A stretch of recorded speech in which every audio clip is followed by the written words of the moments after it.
Olá pessoal, estamos aqui nessa quarta, 12 de setembro,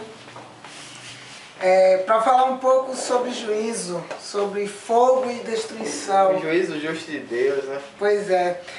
O texto de hoje é 2 Tessalonicenses 1, de 7 a 9.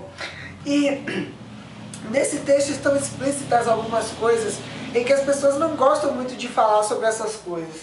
Principalmente elas acham que é uma mensagem muito assustadora.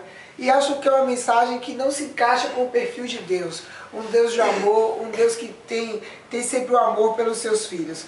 Só que é justamente isso que Paulo traz muito nas suas afirmações. Ele não deixa nenhum equívoco em dizer que a justiça de Deus um dia se manifestará poderosamente. E por que não? Por que a justiça de Deus não se manifestaria?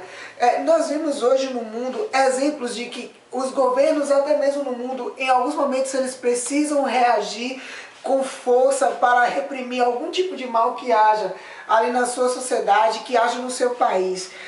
Em alguns casos, às vezes, a força imbuída para se estipar o mal não é tão forte, como por exemplo, quando um guarda para e te multa porque você cometeu uma infração de trânsito, quando às vezes há uma reunião ali para punir alguma coisa que alguém fez errado. Mas em alguns casos especificamente, é necessário que se haja com uma extrema força. E na lição aqui até traz alguns casos, como por exemplo, quando criminosos estão usando de violência, eles devem receber uma resposta violenta também.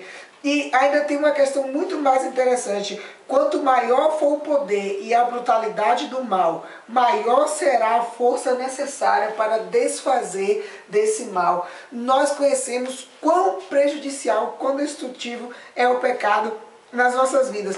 Olha, realmente, as imagens desse texto não são bonitas. São imagens muito mais tenebrosas, realmente assustadoras. A Bíblia é clara em dizer que por ocasião da vinda de Cristo haverá choro e ranger de dentes para os que estiverem perdidos.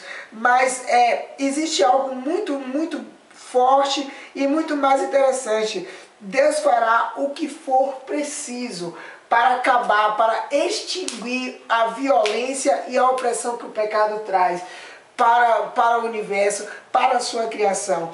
Outra coisa super interessante, Jesus entende o preço do sofrimento. Ninguém maior do que ele entende o preço do sofrimento. Né? Ele sofreu a própria ira de Deus, ele sofreu. Então, por isso, a lição diz aqui, você pode crer que ele exercerá a justiça divina, mas sem exagero. Ninguém é para sentir melhor que nós passamos, que para sofrer algo maior, senão Jesus Cristo.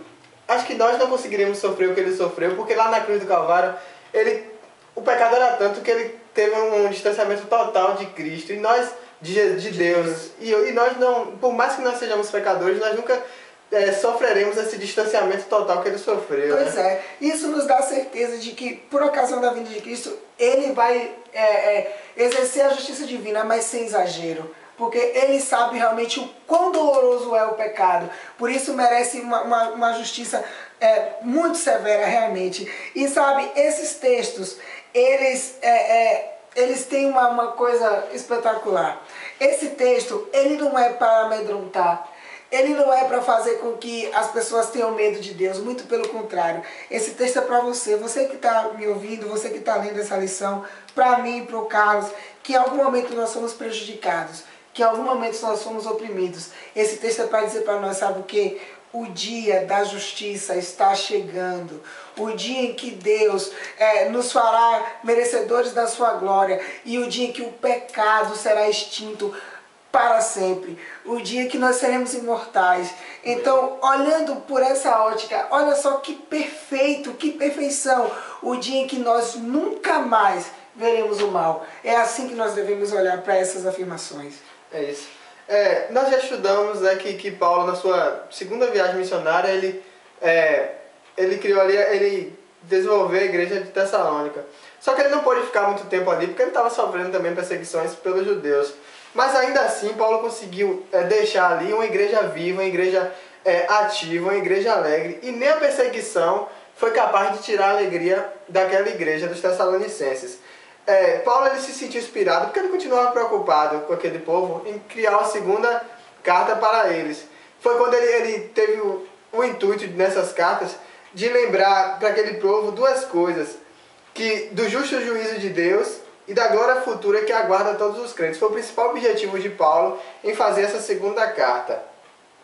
Algo muito interessante foi que as perseguições que aquele povo sofreu, em vez de enfraquecer a fé deles, de desmotivá-los, não, aumentou a fé deles e desenvolveu um amor maior, não só para com Deus, mas também para com os irmãos, como nós já comentamos há pouco. Então hoje nós também, quando nós estivermos diante de problemas, nós devemos criar uma alta expectativa, porque os problemas, no caso, para nós, são como uma perseguição que foi para eles, como para um metal precioso, que precisa ser lapidado, que precisa ser bem tratado, tirado todas as suas impurezas para ficar um metal puro. Passar pelo fogo. Isso, para ficar um puro metal. Assim também é a nossa fé.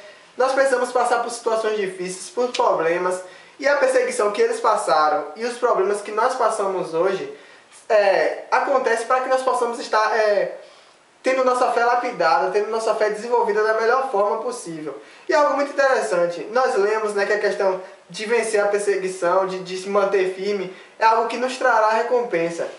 Mas muitas vezes nós nos perguntamos, nós vemos uma pessoa que não faz as coisas certas, que muitas vezes persegue os filhos de Deus, nós vemos prosperando na vida, e nós nos perguntamos, como é possível isso? Deus não disse que destruirá, que essas pessoas não irão prosperar, mas ali prosperando. Gente, nós devemos ser pacientes, porque o juízo de Deus é um juízo paciente, Ele sabe a hora de julgar, tudo está na mão dele. E o ponto mais importante, nós não devemos nos importar com o julgamento dos outros, porque assim como eles serão julgados pelas perseguições, o primeiro a ser julgado será o povo de Deus, ou seja, os primeiros a passarem pelo julgamento de Deus somos nós. Então nós não devemos nos importar com o julgamento do outro e deixarmos de lado situações que nós seremos julgados. Não adianta nós corrermos atrás de que aquelas pessoas passem pelo julgamento e nós não consigamos passar. Ou seja, nós devemos estar primeiro olhando nossa vida como está, nossa situação espiritual, nossos atos, para ver se nós seremos aptos a passar pelo julgamento de Deus, para que depois nós venhamos nos importar com o julgamento dos outros. Que nós possamos estar tentando focar principalmente na nossa vida e deixar a parte do julgamento para Deus, que Ele que será responsável por isso, né? É isso aí, pessoal. Até amanhã. É isso aí, pessoal.